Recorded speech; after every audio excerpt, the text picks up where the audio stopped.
in my view, the new landscape which the CFOs should consider, where they should serve as not only the guardians of financial health of the organizations they lead, but also, very importantly, the catalysts for organizational transformation.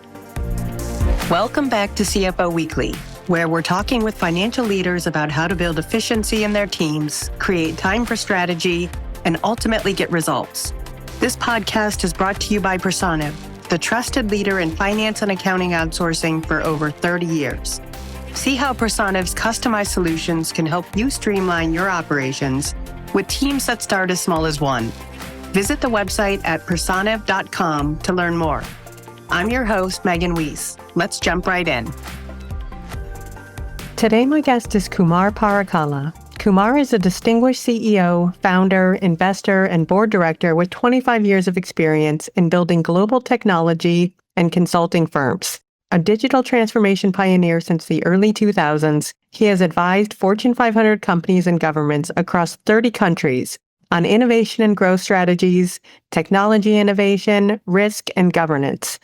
Kumar recently exited GHD Digital, a global business that he founded in 2019, grew to 700 professionals across 9 countries, was valued at over $400 million with a 45% 5-year CAGR, and was rated the #1 digital leader in the $200 billion AEC industry, winning more than 250 awards. Previously, he founded Technova, which GHD acquired in 2017.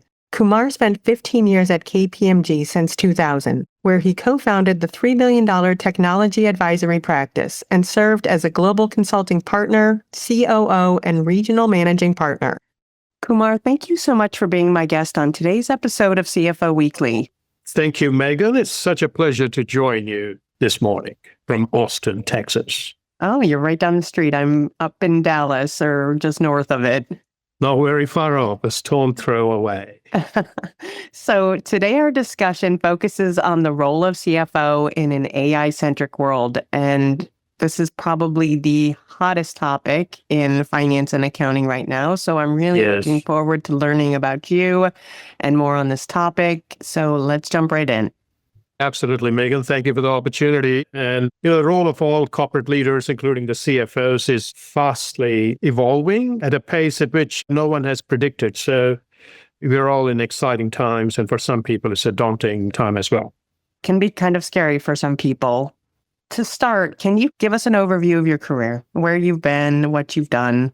Absolutely. I've been very fortunate. I have been working with professional services firms as well as I've started my own businesses over the last 25 years. I've spent about 15 years with KPMG, and I was one of the founding partners of the technology advisory practice for KPMG, as KPMG is known as an accounting firm with a lot of very, very highly qualified accountants who've become very successful CFOs and CEOs. And then subsequently, I have started a company called Technova. That company got acquired by a global engineering consulting firm called GHD. And I spent almost 7 years with them, starting a new business called GHD Digital. I've recently exited GHD Digital after a very successful 8 years where we built a business to almost 700-800 people, 9 countries. And we were rated as #1 digital transformation leader in engineering consulting industry. Having said that, I have quite extensively interacted during the last 25 years with the C-suite, including the CFOs, the CEOs, COOs, chief risk officers, chief marketing officers. And other than they playing a very critical role in my business, especially the CFOs, I have been able to help them in my career endeavors from a support assistance and future thinking perspective. Wow, what an amazing career. Congratulations on all of your accomplishments. Thank you, Megan. And with your experience, how do you personally define success in the ever-evolving landscape of finance? That's a great question. The role of the CFO is evolving. It's become very, very strategic. And I think those CFOs who are future-looking, who are future-proofing the organizations, who are thinking a lot more beyond the day-to-day financials, those CFOs are the ones who are able to be very, very effective. So the success of a CFO is predominantly determined by how active a role a CFO is playing in the transformation of their organization. If they are only subjected to budgets and accounting and operational metrics and performance management, then they are limiting themselves. That's an important function, but the good news is AI will be able to do a lot of those mechanical operational things. So for me, the new role of a CFO is very much centered around providing real-time financial intelligence, which is both qualitative as well as quantitative, working with the boards and the CEO on scenario planning using AI tools. In large organizations that I had the benefit of working with, capital allocation, optimization, and very advanced cost management. Cost management usually, even now, happens on a monthly or quarterly basis. But with AI, you will be able to do real-time cost management. So those are the new nuances of the evolving role of the CFO. They have a very dominant role in defining the future of the organizations that they're a CFO of. That is the fundamental shift. And let's talk about that term future-proofing. In your mind, what tools and skills are necessary for a CFO to be future-proofing their organization? In fact, I've called some of the CFOs that I had the benefit of working very closely with. One of them is Phil Bradley. Phil Bradley was the global CFO of GHD, which is a $3 billion engineering consulting firm. And before that, Tony Young, who was a CFO of KPMG Australia. I worked with him very, very closely, and I had great collaborative partnership relationship with them. So they have both, in fact, my ventures, they've been phenomenally successful. We have done things that no one thought we will be able to. We have created significant value. We built assets that are valued between $400 to $500 million in a relatively short time of 5 to 6 years. We have disrupted traditional ways of thinking. We've been able to collaborate with people who we traditionally, the industry stakeholders, are not collaborate to create new value. All this was only possible because of the visionary skills of the CFO. So I do feel that now, with the advent of AI and advanced tools as agentic AI and everything else, I wouldn't be very surprised if actually the CFOs are spending 80% of their time thinking about the future. And thinking about the future is not only about financial management and financial tools, but it's also very much about how the whole organization is positioned in terms of investments in AI, investments in leadership, because leadership is shifting in a big way. What leadership was 3 or 4 or 5 years back is not the same leadership right now. So leadership paradigms are shifting. So the role of a CFO for future-proofing the organization that they lead is that I see them as the chief architects of the financial data that the organization has. They drive real-time AI-driven decision intelligence, empowering the leaders of the organization and the clients to make timely decisions, drive timely strategic decisions, balance automation with human element. Yesterday, I was at a forum where people were saying, what is the role of humanness in the evolving world of AI? And again, the CFOs need that help balance that human judgment in the wake of automation. Very importantly, upskill their finance teams, upskill their whole organization. Like every profession, the finance professionals are worried, and upskilling them is critical. And again, redefine what risk means. For me, in the world of AI, the definition of risk will be very different to the definition of risk which we have been using. There are some ways in which the CFOs can help from a future-proofing perspective. They're a partner to the CEO and the board, and they need to be playing that partnership role. A CFO cannot take a very subservient role, and that will not help them. They need to be strong advocates for growth, and they need to be strong advocates for future value creation. Unless they do that, I don't think the CEOs will be, or even the leadership team will be able to do their job properly. I hope that makes sense. And your comment about them spending 80% of their time thinking about the future, to me, that just speaks about how quickly the role has evolved, because probably 15, 20 years ago, 100% of their time was dedicated to just reporting the past. Absolutely. And that's the reason why I'm a future thinking leader. And I always think about what's next. I get a lot of excitement. It creates a lot of opportunity, people who work with me. And I've always worked extremely well with future thinking CFOs who are very strategic, who understand the realities of today, who understand the gaps of current reporting models. And at the same time, they have CFOs have a very powerful role to balance today with the investment in tomorrow. The moment the CFOs drop the ball on that balancing act, Megan, organizations don't progress at the pace at which they should. And I'll just add, I think finance and accounting is a very exciting place to work these days. And I hope that more young people will steer their careers in that direction, because I know for many years we've had an accounting shortage. Yes, it is becoming a very multi-dimensional and a multidisciplinary finance function. If we are looking at a number of CEO succession plans, CFOs have a key role. Many CFOs are often considered as a future CEO. So if you want to run a business, you want to run a corporation, you want to run a not-profit, then you need holistic skills. And the training for that is in the role of CFO. CFOs should see themselves as future CEOs. And that creates an opportunity to have more holistic skills for them to learn and upskill themselves. And how can CFOs leverage AI to improve things like financial forecasting, risk management, which you mentioned, budgeting processes? And can you share any real-world examples that you've seen? I'm actually having the benefit of working with a lot of startups. I've just launched my vision to help incubate 100 startups globally under my new company called Tribeco. For example, there is a startup that is working on financial forecasting enabled by AI.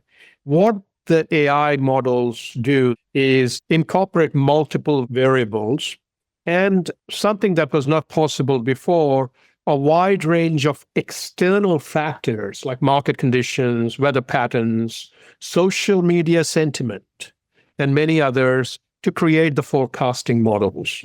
The shift from traditional time series forecasting, which you mentioned before, which based on past, we are looking at new machine learning models that would not only enhance the forecasting ability, but increase accuracy by roughly 25 to 50%. And what will happen is in the next 12 to 24 months, you will see AI-enabled dynamic forecasting coming in compared to the static quarterly forecasting.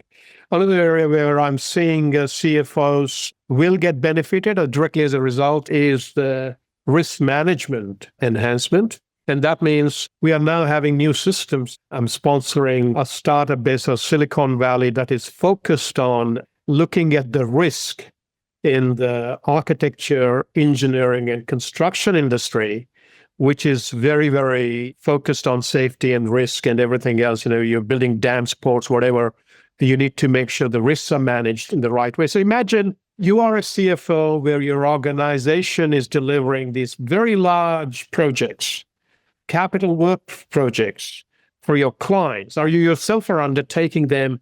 Now we have got AI systems which will enable the CFOs to monitor thousands of risk indicators simultaneously, flagging anomalies before they actually become significant issues. The advances in natural language processing will be able to, we got that capability right now, look at regulatory documents, news, market sentiments, and everything else to anticipate risks. And then, very importantly, the so-called what-if scenarios, which we often talk about in the executive and the CFO world, the scenario planning will directly be benefited and become very, very sophisticated. Another area is budget process transformation. Zero-based budgeting will become more feasible as AI can efficiently analyze spending at very, very granular levels in a very quick time. Large amount of data can be digested, insights can be provided, and this will allow continuous adjustments and will replace the annual budget cycles. This continuous budget adjustment will replace the annual budget cycles with AI suggesting some real-time allocation of resources. These are all predominantly were based on the experience of the CFOs previously, but now we have got tools that will allow CFOs to play a lot more strategic, stronger role and with limited chances of things going wrong. The efficiencies will improve. So there are three areas in my view, Megan: financial forecasting, risk management, and the whole budget process transformation will happen again in the next couple of years or so. I see that as a great application of AI. And in an AI-driven world, data is the new currency. So how can CFOs ensure that their organizations are collecting and managing data effectively to maximize its value? And what role does AI play in transforming this data into actionable insights? That's a very, very good question to ask. Traditionally, when you talk about data, you say, okay, this is the CIO domain, Chief Data Officer domain, and the Chief Data Officer is actually reporting to the CIO many times, and they are doing all this AI-related work and whatever. This is how the large organizations are structured. Anything technology sits in the CIO domain. The world is changing so fast that some of those traditional organizational models are being challenged as we speak. So, for example, in my view, the CFO needs to become the organization's chief data strategist. It is the role of the CFO to make sure that the data strategy that the whole organization they're leading, the data strategy allows for data to become a strategic asset, not delegated just to IT or CIO. And the forward-thinking CFOs with whom I've worked in both in clients and my own experience, they show certain attributes that result in great data architectures. Like, for example, even though it's boring, they take interest in data quality governance. They are focused on single source of truth. So, for example, you've got the HR system and the IT system and the finance system. Sometimes the organizations have so much of data that single source of truth is difficult. So what the CFOs are doing is creating a unified approach of building data models that connect all the disparate systems to enable cross-functional analysis. CFOs have a role to play in metadata management, developing comprehensive data dictionaries. They may not be themselves doing it, but they need to provide that strategic oversight. And also establishing clear ownership of data assets and appropriate access protocol, especially financial data that is so critical. The one aspect is creating financial data architecture. CFOs have an integral role. But the second one that is emerging, which many CFOs have not yet probably thought about, as far as my understanding, is monetizing the data assets. So once you get this high quality data in the world of AI, data is the new purified oil, not raw oil. People keep saying data is a new oil. I said, no, as not crude oil, don't buy data. If data is jet fuel level, rocket fuel level, buy data or create data. So once you have a jet fuel or a rocket fuel level data asset, it can be monetized. So CFOs have a role in identifying data products, establishing methodologies to value data assets for strategic decisions, creating internal marketplaces where business units can securely share data, and incorporating data asset evaluation into company and M&A due diligence. These are some of the things that CFOs should start thinking about. So it's monetizing data assets will become a very critical aspect of the CFO role. And also, last but not least, using AI technologies to enhance financial reporting and decision-making and provide insights to not a select few, but democratizing insights to relevant stakeholders in real time. The CFOs have got a role in doing all those sort of things, Megan. And as you said, it's a very exciting space for some of the CFOs to get into and allow themselves to get into. But it's a very exciting space for those who are planning to get into the CFO roles. In fact, I know a number of organizations where CFO roles have been taken by people who are not traditionally trained. They have an accounting degree, but they've not trained. They've had other careers. So it's a great opportunity for diversification of the finance function, bringing in new talent and looking into some of these great areas. To your point, I feel like I see more and more CFOs coming from non-traditional routes. Absolutely, because that diversity of thinking that organizations need, the non-traditional routes are fulfilling that need. And nevertheless, I think every organization should cultivate diversity of thought at the CFO level as a focus area. And you've worked with both startups and large organizations. So how do the financial strategies differ when adopting AI across these two different business models? I've had the good fortune of working with startups during my career and very, very large corporations, multi-billion-dollar corporations. So there are some fundamental differences in how startups and established corporations approach AI from a financial perspective.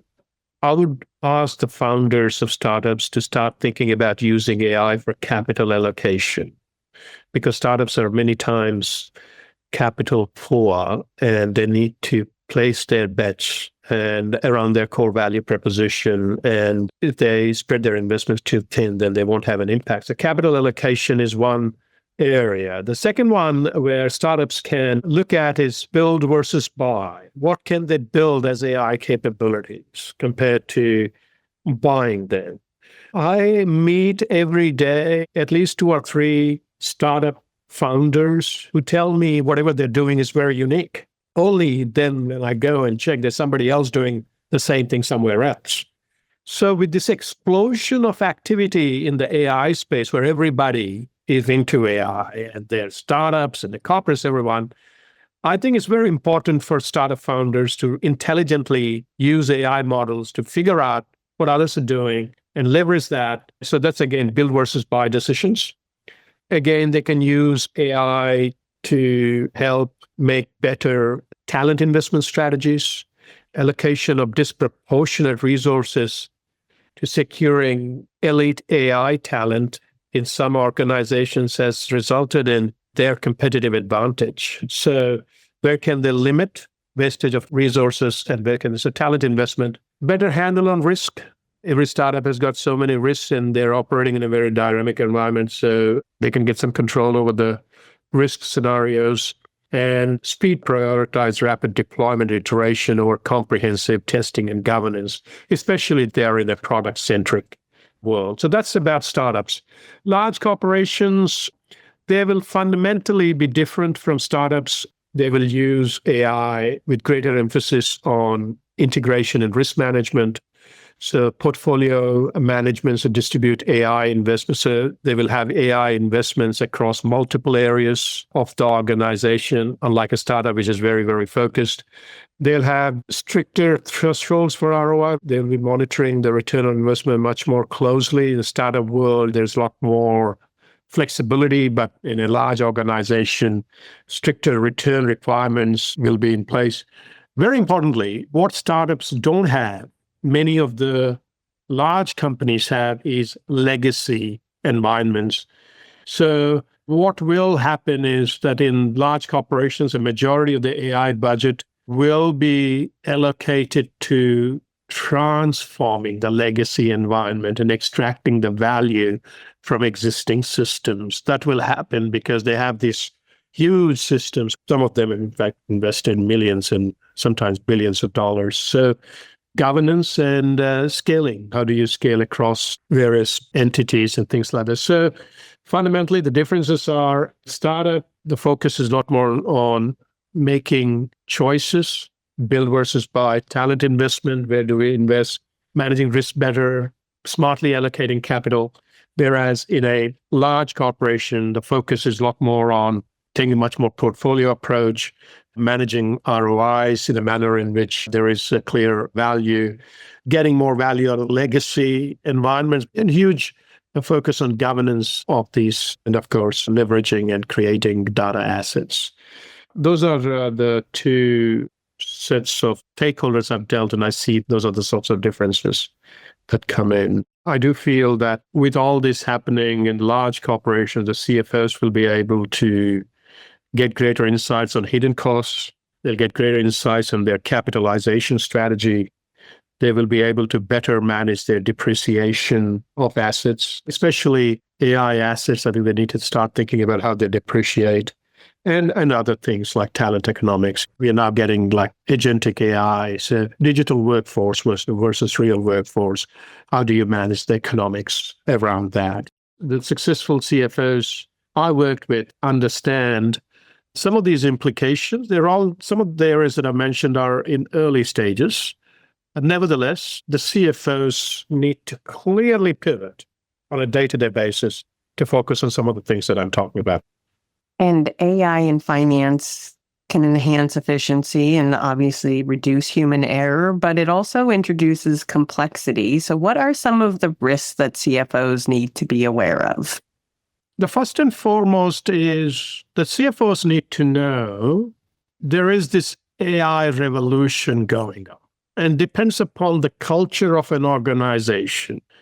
If the culture is very much legacy, conservative, same set of people running a business for decades, and somehow they finally got to the top and they are running today's business very well, but they are not familiar with the future that is evolving very fast. And they have their head in the sand. And I've seen some of the organizations are still stuck in the legacy world. CFOs have the role to manage that risk of obsolescence and legacy mindset. They're in a very, very powerful position to motivate the leadership, the traditional conservative leaders, to think about the future. And it will be very well received if it comes from the CFO, because they have this excellent financial understanding. And at the same time, they're talking about the future. So one is help manage the risk of not moving fast enough to create the future and to future-proof organizations. That's number one risk that the CFOs need to address today.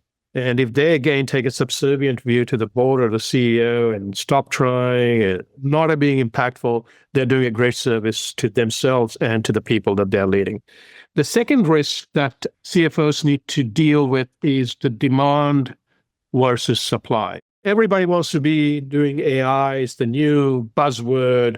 And so they have a role to play in terms of business case for AI. They have a role to play in terms of impact analysis. They have a role to play in terms of putting systems in place which will allow for the right kind of approach. And again, there are no established ways of doing it. Every organization needs to create these new ways of allocating capital and investing and things. So there's the second one, is to optimal allocation of capital. The third risk is, I know of a number of companies where they go into very tricky situations in terms of their regulators, financial reporting, or something or the other happens. It may not be deliberate. It may be some financial issue which has created huge problems for them in the marketplace with their stakeholders. There's impact on share prices and things like that.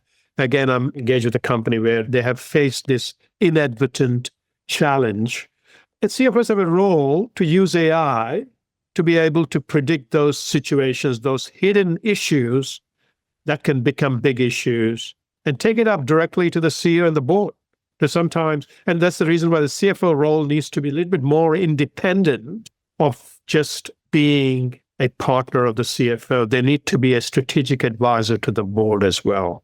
And they should have a healthy debate sometimes. So these are some of the areas: future-proofing, investments, helping optimal investments, manage the risk of talent economics, because many large organizations, lots of people. So how do you kind of manage people costs versus technology costs, all those sorts of things. And last but not least, being able to provide timely information on risks that could seriously impact the reputation of the organization. So these are some of the ways in which the CFOs can help their organization and manage related risk.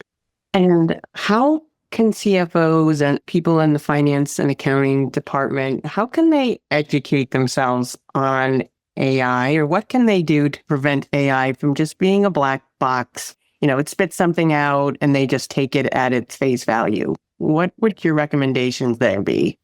It's not only just the CFOs. I've been in this AI space for 30 years now. My master's thesis in early 90s was in a topic related to decision sciences, cognitive science, and some of those things.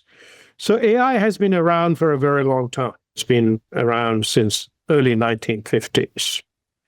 But the impact of AI has significantly increased in the last 2 years. ChatGPT's release of ChatGPT, other things. And since then, there has been an explosion of activity in all fronts. There is no book, or there is no one individual, or there's no one university. Some of my friends at the university may not be happy with this, can impart that knowledge. They can give you some basic information, but knowledge acquisition is often an individual pursuit. And the way the president of business, I've run a large global business as a managing partner. And I've said to myself, every day morning when I get up, the responsibility to educate is on me. And I have to find different sources of acquiring that knowledge. Many times people in CFO roles, and I have experienced this myself, or on a meeting treadmill. You get up, 8 o'clock, you start at like 6 o'clock or 7 o'clock, your meetings. Every single hour is in some meeting or the other. You're in executive meetings, you're a stakeholder board meeting, whatever. And then you are doing, if you're a part of a global business, you're traveling a lot as well. It takes a toll on you. So with all this happening, how do you really learn? How do you really keep up? How do you really pivot? How do you bring in a change in your leadership? How do you define the future? This is a very important question the CFOs should ask. In my view, they should free up their diaries. In my view, they should have meetings on need to have versus the traditional executive fill the diary, very busy and very important type of approach. And create enough discretionary time in their diaries to be able to focus and think about the evolving world. And in that new world, again, no textbook knowledge, no reading of a textbook from Amazon will help. Experiential knowledge is what they should be seeking. That's the reason why running a business of 700, 800 people, I would rather spend time with a startup and look at the customer journey that the startup has taken many customers to create impact, to learn, than ask them to come and present a PowerPoint slide or whatever it is. So CFOs need to focus on learning from whatever sources possible, freeing up their diaries, experiential learning by being on real-time projects. And mind you, they need to look at projects outside the organization, not just within the organization. And very, very importantly, CFOs need to actively participate in debates and discussions. There are reasonable amounts of disagreements as well. They need to have those disagreements about how their role is evolving, how they can add value, how they can define the future and influence that whole ecosystem. These are some of the ways in which I feel all of us will get benefited if CFOs embark on that strategy of knowledge acquisition, immersive experience gathering, and then active role in defining the future for themselves and their organizations. And a couple more questions to go, but when CFOs are looking to implement AI technology, what metrics should they be looking at or considering when measuring their ROI on that investment? That is a really, really good question. And a lot of CEOs are right now actually struggling. In my view, what has worked is the CFOs who have led digital transformation and have investment staging strategies. So, for example, the most successful CFOs that I've worked with and I've observed implement phased investment approaches. So, for example, discovery funding, 5 or 10% of total budget, then success triggered release. So if something goes well, okay, we'll release a little bit more money. Parallel pod development. So funding both quick win tactical applications and long-term strategic initiatives simultaneously. And ecosystem as well. Just not look at that one part by allocating resources to, for probably the data infrastructure in the AI world and organizational capabilities alongside just building some of those AI solutions. So the first one that CFOs should look at is investment staging strategies, the way I would just explain. The second area that they should be considering is beyond traditional ROI. Traditional ROI, and I've always had this debates with the boards, the board directors, and sometimes they simply still don't get it. Many board directors, many CEOs, they don't get it. Investment in digital transformation, investment in AI requires beyond traditional ROI metrics. So, for example, the evaluation that CFOs are putting through and benefited from some of these frameworks is time to value acceleration, measuring how AI reduces the cycle time from decision to financial impact. The second area where CFOs need to start thinking about is valuing new strategic possibilities, option value creation. So what does this AI-enabled world with all its options is creating from a strategic possibilities perspective? So option value creation. Decision quality enhancement. That's again beyond traditional ROI, decision quality enhancement. And again, last but not least, assessing market share and pricing power impacts due to AI capabilities. So that comes under the beyond traditional ROI.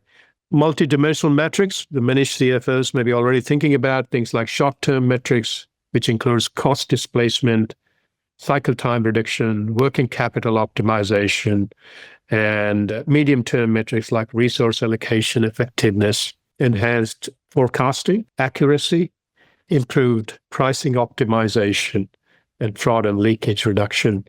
One area where I haven't seen CFOs do that well is the long-term metrics, such as predicting new revenue stream creations, predicting the benefit of business model transformation, or being able to provide information on financial impact of business model transformation, being able to understand and predict the impact of talent attraction, retention, and organizational adaptability. These are all longer-term metrics that the CFOs start thinking about because that is what will help them future-proof their businesses. I have not seen yet many CFOs look at the long-term metrics. They definitely look at the short-term metrics. They're beginning to look at the medium-term metrics, which I've just mentioned. The long-term metrics directly as a result of benefit one would get from AI, they have not started looking at yet. And last question, but looking ahead, how do you see the role of CFO evolving over the next 3 to 5 years? If we can even take a guess. And what new skills or mindsets do you think are going to be crucial? That is something that I'm pretty sure many of your listeners, it's top of their mind. And I wrote a book about Lead to Disrupt, 7 Keys to Success. It's become a bestseller, just released about 7 months back, USA bestseller and Amazon bestseller. And that book, which I have very motivated to write, in fact, my philosophy about leadership, if you want to be a leader in today's world to create tomorrow and beyond, you need to learn to disrupt what you're doing today and be ready to try something that will help you create the new future. So for me, quite surprising, 2030 is just about 4 or 5 years away, is that I see the role of the CFO becoming more future-centric. In my view, because of their financial understanding and knowledge, they will become the chief future officers of their organizations. They will become the business model architects. The kind of CFOs that I've shared, I've been benefiting from and have been visionary inspiring. They are simply not CFOs. They've been business model architects. They motivated people like me. They enable people like me to create new business models in my roles. They've become ecosystem orchestrators, managing complex networks of partners and stakeholders. And they help develop, provide oversight to data strategies. So in my view, the future CFO is a combination of being a leader who is recognized for their ability to shape the future through scenario planning and strategic foresight, business model architect, bring the ecosystem together, ecosystem orchestrator in the right way to be able to help the organizations transform, and brilliant data strategists as well. If you ask me, okay, what are the new skills that the CFOs need to develop as they are pivoting? In my view, it comes down to 4 or 5 things. They need to be more digitally intelligent. I wrote about this about 10 years back, and I said CEOs need to be digitally intelligent and need to gain digital intelligence. It's happened at a slower pace than what we expect. They need to have systems thinking, learn systems thinking. They need to understand how the decision science works, which is enabling ML and AI and all those things. They should be excellent strategic communicators, and they should think about human-centric design or design things. So there are 5 areas which, in my view, CFOs will benefit: digital intelligence, systems thinking, better understanding of data science, being better strategic communicators, and design thinking. And also, in my view, one thing which we all know very well, culture eats strategy for breakfast. So the CFOs have a very important role in creating that cultural leadership imperative, which means building that psychological safety that allows for calculated risk-taking, continuous learning, monitoring, experimentation, fostering diversity of thought. We're not hearing, okay, DEI is no longer important, belonging is important. Now, these are all words. People are playing with words. Ultimately, this is all about diversity of thought. So CEOs have a role to play in fostering diversity of thought in decision-making, balancing performance, discipline for short-term and benefit of long-term, and helping their organizations that they are leading develop financial fluency in the new world of AI. So those are some of the things which I would the CFOs to consider. I do feel that in the new world of cyber risk, technology and investment, the greater need for technology investment, greater focus on sustainability. Sustainability is not going away. It will still be a top topic. I think CFOs have a great role to play being a partner on the executive team that they are part of, as well as to the board. This is, in my view, the new landscape which the CFOs should consider, where they should serve as not only the guardians, if I say so, of financial health of the organizations they lead, which many of them are doing exceptionally well right now, but also, very importantly, the catalyst for organizational transformation. Kumar, thank you so much for being my guest today. Thank you, Megan.